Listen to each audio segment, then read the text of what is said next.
Hello fellow cinephiles, Film Guru here. So I'm continuing on looking at movies from the 1001 Movies You Must See Before You Die book, and today I'll be looking at Werner Herzog's classic Fitzcarraldo. This came out in 1982 and once again starred Klaus Kinski. The film really follows opera lover Brian Sweeney Fitzgerald, played by Kinski, who the locals have dubbed Don Fitzcarraldo. It looks at a dream and a vision that he has of bringing the opera to remote Peru. And he's really driven by that. And everybody looks at him like he's kind of crazy and a bit silly, but he's so driven by his goal that he sets out to accomplish it no matter what it costs him or the people around him.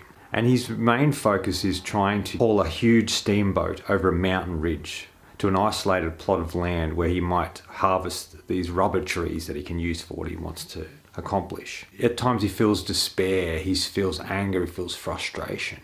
But he keeps persevering no matter what happens to him.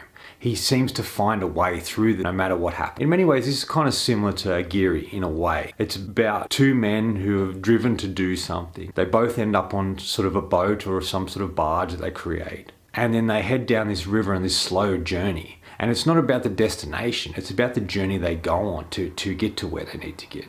And the things that happen to them along the way. I would go as far as to say this is, in my opinion, Werner Herzog's great masterpiece. I think it's different from the other films he's created. There's a much better flow here, I think, in a lot of ways. It feels the film's flowing in a certain direction. It has some beautiful cinematography. Peru Amazon jungle looks fantastic on screen. And the way he captures the opera, especially at the start of the film and later in the film, and the power of opera and the power of music that the film has. Every scene and every moment and character sort of serve a purpose in this film. It's a real driving force. He really pushes this film along. We're there with Fitzcarraldo, we're there with Kinski, who plays such a different character than he has played previously in Werner Herzog films. This character seems a bit innocent. He feels a bit, like relatable, much more relatable. And Kinski's sort of a reserved performance. He's not over the top or aggressive or loud like he can be, which is very effective in the other films. It's a withdrawn sort of performance. There's moments where he gets angry or frustrated and he lets that out. But there's something really endearing about his character. There's something about his character that we connect to, that we want to follow, that we want to see him accomplish his goals. We want to see him bring his vision and his dream to reality. I would go as far as to say this is probably Herzog's one of his best characters and one of the best performances by Kinski.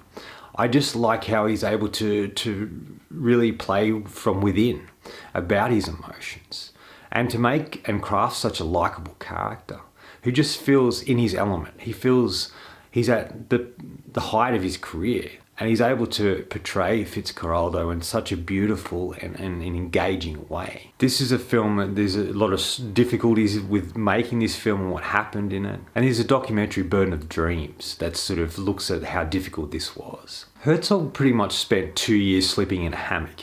He spent time with the people in the film. He ate what they ate. He was part of the tribe in a way. And they accepted him. And he was able to get such great performances out of the community that he was able to use, these native Indians. And give such brilliant and powerful performances. They don't feel like they're acting, they're just living their life. And he's just capturing them like it's a documentary. And I really like that aspect of it. And you're not quite sure about these characters. You're not quite sure who they are or what they want and what their motives really are. And there's sort of these great moments where this crew's sort of unsettled. These native Indians are on the boat. And you got Fitzcarraldo, the captain of the boat, the cook, and also the guy who runs the boat, who pretty much makes sure the engine's still running. And they're sitting around eating their dinner while the Indians are sort of standing around. And it gives this sort of unsettling moment. They're not quite sure what's going to happen or what's going on. Like the characters in the film, we don't understand what they're saying. Only the cook can interpret what they're saying. And so we have to wait for him to interpret what's going on. And he starts to tell his story about how they believe that there will be a white ship that comes down the water, and upon it will be a god, and they will create peace and tranquility through the forest and through the world. And they believe that the boat is it, but they don't believe these people are gods. And I kind of like that, because there's a motivation there for them, that for something they do later in the film. But it's just such a beautifully shot film, well orchestrated. It feels like a film he has a bit more budget on, and it feels like a film that, even though with a little bit more money, it's still not a huge amount of money, but he's quite effective with it. And there's some really great, quiet and simple moments between Fitzcarraldo and his girlfriend or wife, I'm not 100% sure, his partner anyway.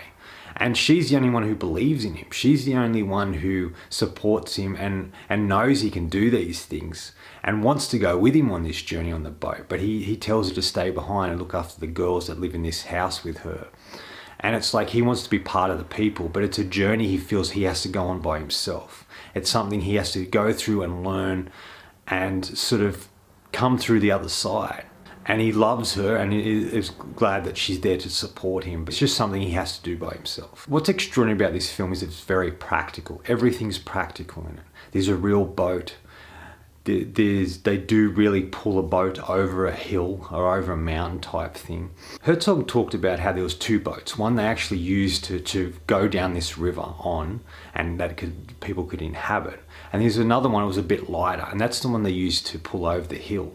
It's really the big centerpiece of the whole film. You know, like first meet Fitzcarraldo and he's going to the opera, and then we see where he's living and we see his plan, his goal. We see people laugh at him. He's trying to obtain money to open an opera theatre where he wants to do it, and to create it for the villagers and the young people who live there, and allow them to experience the theatre like he did, or he does. And that's sort of a build up to the boat. Once we're on the boat, that's when the film sort of continues on, and we're pretty much on the boat for the rest of the film until the end where he gets off the boat. But we're ultimately on the boat for most of the journey. And when we get to that point, when we get to that moment where he has to pull this ship over this mountain or this hill, out of one body of water to another, this is a really captivating scene. The way they go about it, the way they rig it up, the way that there's different turning things that the native Indians help to spin in order to bring this boat up. This is the most captivating scene. This is the image that you see on the video, on the DVD, and also in the 1001 Movies You Must See Before You Die book. It's a very famous picture of the boat ascending this hill. And this is the most interesting part, I think, because you're really captivated by how they're able to achieve it.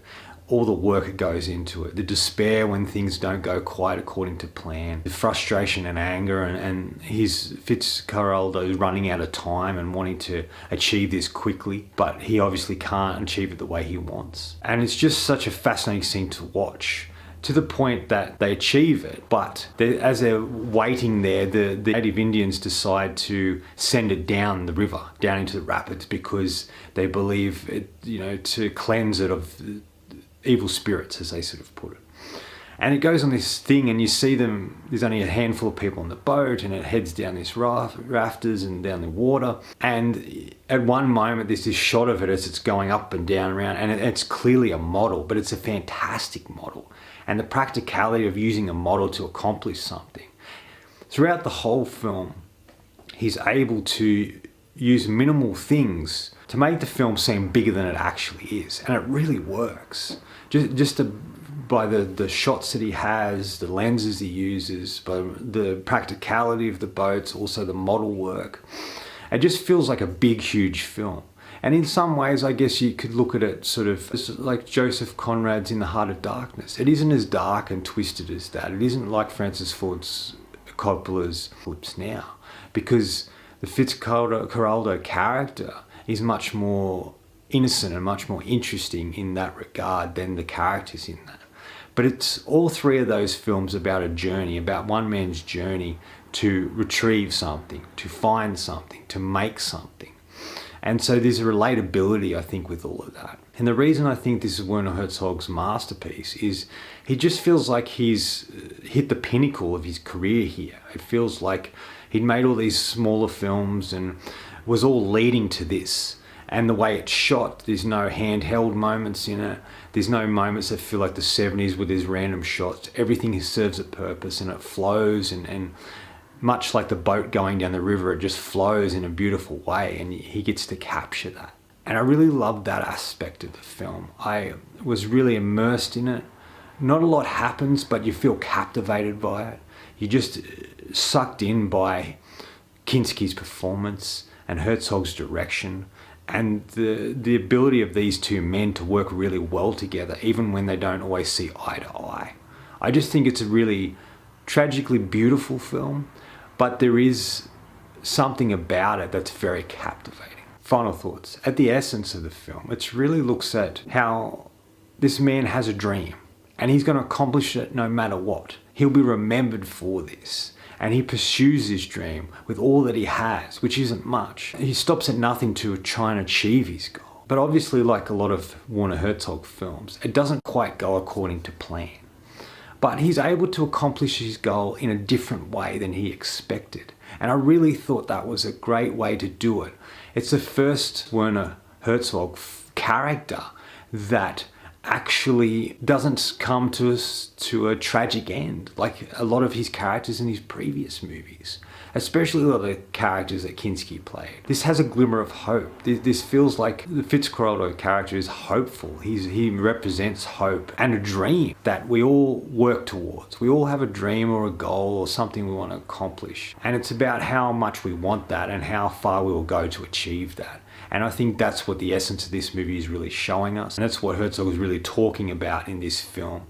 And I just think it's absolutely a beautiful film. My favorite of his movies so far. I think it's the pinnacle of his career and it's a masterpiece. He made great and interesting films before this movie and after this movie, but I just feel this is his grand film. He never really made anything as big as this film. Even today, when he's still making movies, it's not as big as this. I just think this is one of the great masterpieces in cinema history. I think it's fantastic and beautiful, and I loved every moment of it. Anyway, that's all for me today. Thanks for watching. I hope you enjoyed this video, and if you did, please hit subscribe at the bottom. Follow me on Facebook. Otherwise, until next time, enjoy the movies.